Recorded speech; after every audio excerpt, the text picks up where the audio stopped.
mantika. Ilagay mo na siya.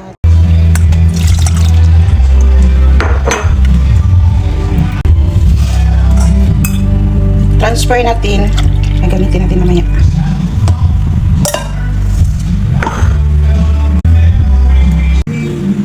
Black spot. Gawin ko nito. Cubes ko lang. Magamit pa itong naiwan ha. Hindi pa itapon.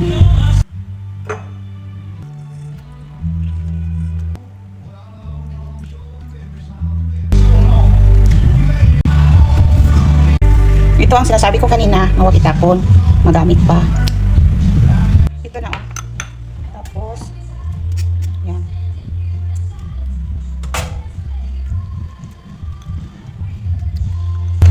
May blender naman ako, pero try ko ditong gamitin, baka pwede.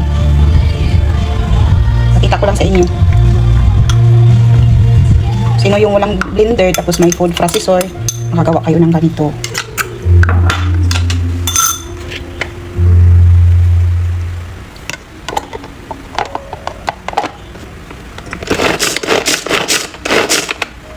Oh, diba? Pwede. Oh, look. So, na-juice na siya. Ibuhos ko na lahat to. Ibuhos ko na lahat ang pagmamahal ko sa iyo. Charis. Ito ng limon. Kalahati lang yun. Para pang ano, hindi mag-iba ang kulay ng peach. Okay, ilagay ko muna to sa ref habang maghintay ako na maluto yung sauce ko. Okay, proceed tayo sa ating sauce. Lagay natin sa saucepan. Sugar, pwede mo gamit itong puti kung wala mo yung brown. Half cup, nagdepende rin sa paglasa nyo kung gusto nyo ng sobrang tamis. Pwede rin naman. Kung di kayo gusto na tamis, magbawas kayo sa sugar. 1/3 cup cornstarch, hindi yan buta ha. Oh, nakalibel lang yan ha. Tapos lagyan ko ng tubig na dalawang 1/3 cup. Ito na oh. Nakapatay pa ang kalayo nito ha, ang angkoy nito. Maglagay din tayo ng half teaspoon na salt. Okay. Haluin mo na bago i-on ang apoy. Halo-haloin hanggang matunaw ang sugar. Pag tunaw na ang sugar, i-on na ang apoy. Sa medium heat lang po ha, dili po mo pakusgan. Diba si ang kalabasan inanag. Maglagay ako dito ng konting food color para ma-enhance yung kulay niya. Pero ito ay optional lang. Kung gusto mo, hindi lang. Nag-umpisa na siyang maglapot oh. Oh, kita nyo, nag-iba na ang kulay no, nag-dark na yung kulay. Dapat lutong-luto para ang kulay niya is hindi malabnaw. Malabnaw ang kulay niya pag hindi siya luto eh. Okay, enough na to. Transfer na natin sa malaking bowl. Parang chili oh. Takpan natin ng cling wrap para hindi tawag ano eh. Anong turn niya? Okay, the-rest na natin to ha. At proceed tayo sa ating dough. 4 cups ating gamitin ha. 4 cups. 1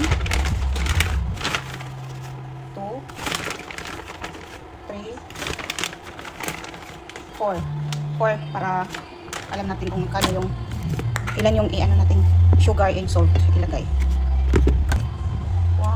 2 teaspoon na salt. Sa sugar 8 teaspoon ha. 8 teaspoon. Para ka lang gumawa ng ano dough ipanada. Half bar ang butter natin dito ha. Bago lagyan ng tubig, i-massage muna ang butter sa harina. Malinis ng kamay ko ha.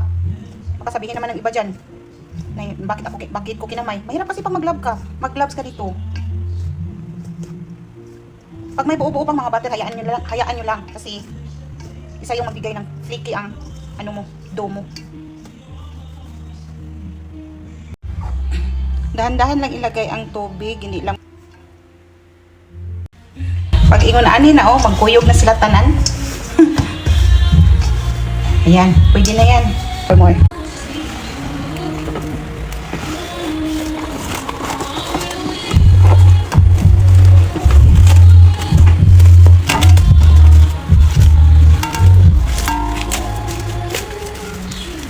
Okay, rest natin ng 30 minutes. Malamig na siya, hindi ko nilagay sa freezer ha.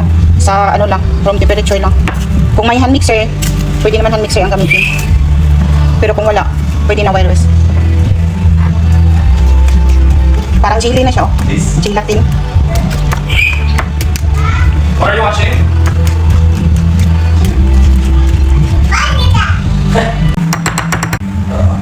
Lagay na natin dito. Mas maganda pa siguro kung mas maliit pa yung ano ko. Cubes ko sa... Ayan, more than 20 minutes na to.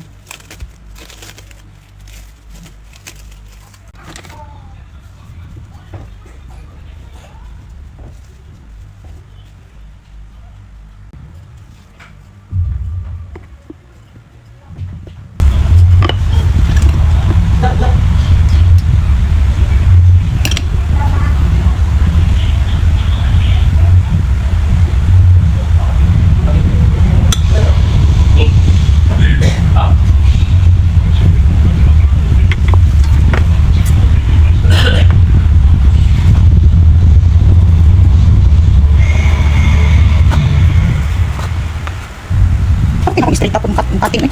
Buyag.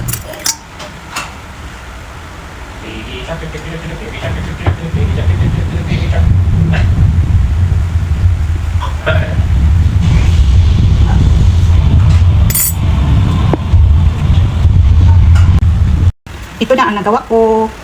Ilagay ko muna ito sa ref at least mga 30 minutes bago ko lutuin. Pero aabot ito ng mga 3 months pag depende sa paggawa niyo. Pag mainit na ang mantika, ilagay mo na siya, tapos bawasan mo yung apoy. Ilagay mo sa medium heat para hindi siya masunog. Ang laki na, laki na, ang ganda-ganda niya. Pag ganyan na lumutang na siya, palakasan mo na ang apoy para clicky yung ano mo, gawa mo. Pari na, luto na siya.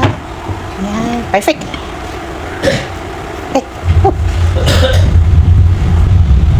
Oh, di ba? Liki kayo ang ano niya, ang doon niya. Bango.